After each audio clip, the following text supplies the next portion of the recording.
February 28th, 2025. Mark your calendars. This date marks a day of reckoning, a day of protest, a day where consumers are urged to put down their wallets and take a stand. It's the economic blackout, a 24-hour boycott targeting corporate greed and political maneuvering. The People's Union USA, spearheaded by the enigmatic John Schwartz, known online as the one called Jai, calls for a united front against what they see as a system rigged against the everyday American. People are called not to consume. Sounds like a Sabbath. Yes, February 28th also holds another distinction. It's a Friday, and for millions around the world, as the sun dips below the horizon, it marks the beginning of the Sabbath. From sunset to sunset, a different kind of pause takes hold, one rooted not in economic struggle, but in ancient tradition and culture. The Sabbath, a cornerstone of life for millennia, is a time to honor God. It's a time for spiritual reflection, for family, for disconnecting from the material world and reconnecting with something larger than oneself. The Sabbath allows for observers to set themselves apart from the world and honor the Creator. The roots of the Sabbath run deep. The origin is found in the book of Genesis. According to Genesis, God created the world in 6 days and rested on the 7th day. This day of rest was blessed and sanctified by God. The significance of the Sabbath was further emphasized in the 10 Commandments. It was a day of rest, a covenant made between God and his people. Exodus 20, 8-11 says to remember the Sabbath day and to keep it holy. Thou shalt not work, nor their daughter, their manservant, maidservant, nor cattle, nor the stranger at the gates. No work, in other words, no consumerism to make people work. So if you look back to the very beginning, to the book of Genesis, after 6 days of creation, God rested on the 7th. This rhythm of work and rest, woven into the fabric of existence, became a commandment etched in stone, a cornerstone of law and practice. The Sabbath is a sanctuary in time, a day to step away from the relentless pursuit of more, to appreciate the gifts of creation and to nourish the soul.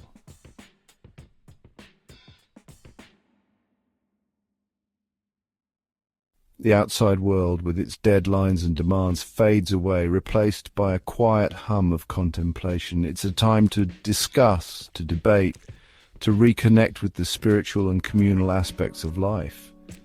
It's a ritual passed down through generations, connecting modern-day believers to their ancestors and their faith. Fast forward to 2025. The economic landscape is fraught with tension. People no longer honor the 4th commandment nor keep the Sabbath holy, but they will stand up on a Friday together to make a political statement. The gap between the haves and have-nots yawns ever wider. My statement to people is this: you cannot serve 2 masters. Remember who created our days and purposes. Serve that master only. Social media churns with outrage over corporate excess, political polarization, and rollbacks on social progress. Into this powder keg steps John Schwartz and the People's Union USA. Their weapon of choice, not the sword, but the wallet. The economic blackout is a digital age protest, a 24-hour moratorium on consumer spending. Its goals are ambitious: to hit corporations where it hurts their bottom line, and to send a message that the people have had enough. Social media buzzes with calls to join the movement. Hashtags like #economic blackout, #people's union, and #enough is enough dominate feeds. But where is our outcry to God? Why don't we honor our Creator in such a way? Section 4.2 Masters, Spirit versus System. The Sabbath and the economic blackout present a fascinating dichotomy. Both call for a day of abstention, a deliberate disengagement from the everyday grind. But the motivations couldn't be more different. The Sabbath is about spiritual obedience, a fulfillment of a divine commandment. It's about connecting with something ancient and sacred, a recognition of a power greater than ourselves. The economic blackout, on the other hand, is fueled by socio-political outrage.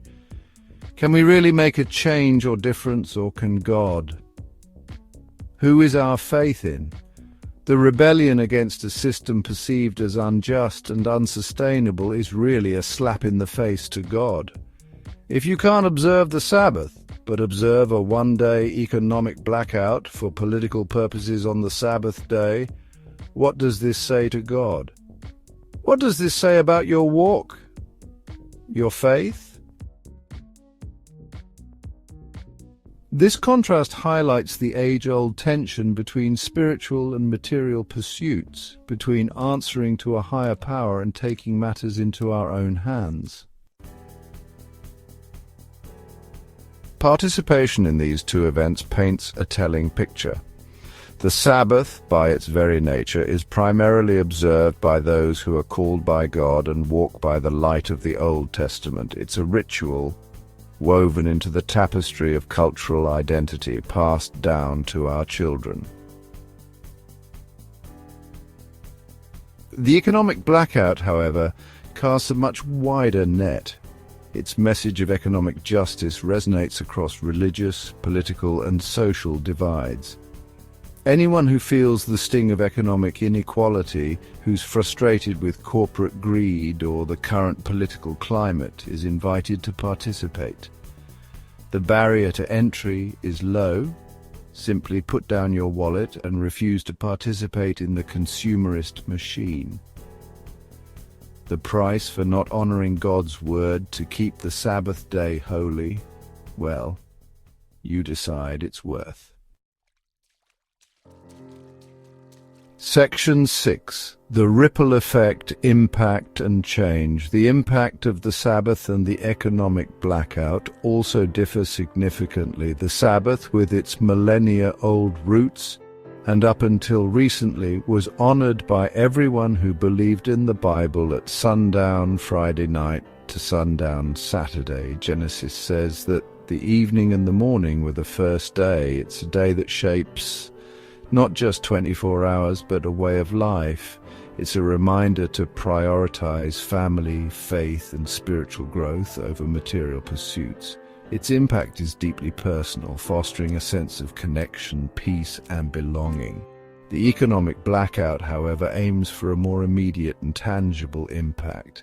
Its success is measured in dollars not spent, in media attention garnered, in political pressure applied.